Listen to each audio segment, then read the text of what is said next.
les pieds où je veux, Little John. Et c'est souvent dans la gueule.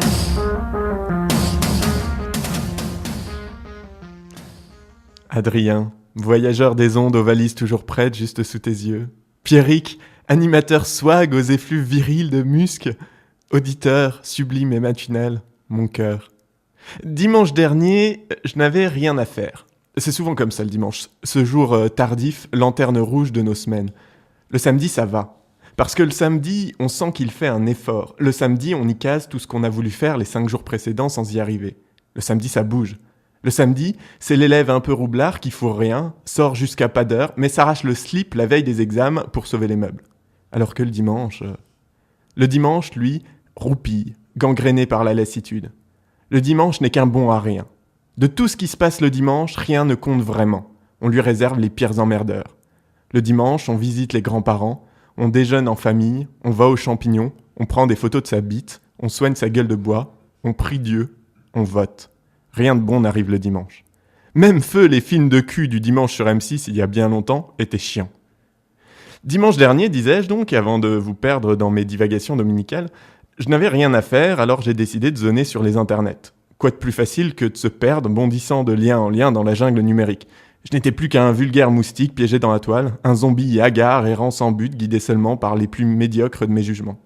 Par peur de l'ennui et du face-à-face avec moi-même qu'il provoque, avoir conscience de sa propre impuissance à se distraire est probablement l'expérience la plus humiliante pour qui essaie de faire rire les autres. Par peur de l'ennui, donc, je procrastinais, repoussant à plus tard le fait de ne rien faire. J'ai donc regardé un film où une fille court partout à la poursuite d'un lapin blanc et chassée par une reine de cœur qui veut lui couper la tête. Ça m'a ouvert 15 pop-up que j'ai fermés sans trop y prêter attention et une vidéo pour devenir riche en moins d'1 minute.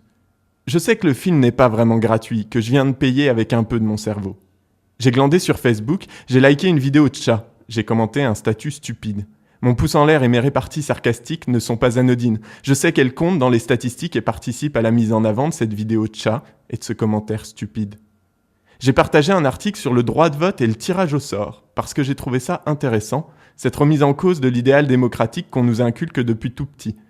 Il y a des bannières sur le site, et à chaque visiteur, il y a des sous pour les journalistes qui ont rédigé ça. J'ai envoyé un smiley qui sourit, tu as compris que je pensais à toi.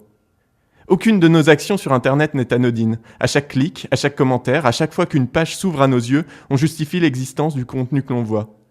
Dimanche, je glandais sur Internet parce que y a rien à faire le dimanche, et un ami m'a envoyé un lien. C'était un film où la blonde ne courait pas, et où un type sans cœur tranchait la gorge d'un mec devant une caméra. J'ai pas cliqué sur le lien.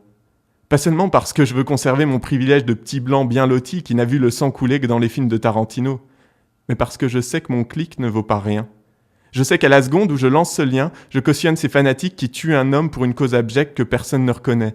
Ces fanatiques qui enferment leurs femmes, leur refusent toute éducation, qui tuent, qui pillent, qui massacrent au nom de Dieu, et qui, de leur nom, souillent une exoplanète bleue, un astéroïde perdu dans l'immense vide sidéral, une déesse grecque. Ne pas cliquer, ce n'est pas grand-chose. Mais c'est un premier geste pour dire que l'on peut ne pas accepter ça. Parce que s'il décapite, ce n'est pas pour que le corps soit halal, mais parce que ça suscite beaucoup plus l'intérêt à la caméra. Ne pas cliquer ne le sauvera pas. Mais ça ne donnera rien à personne pour cette infamie-là. Je mets les pieds où je veux, Little John.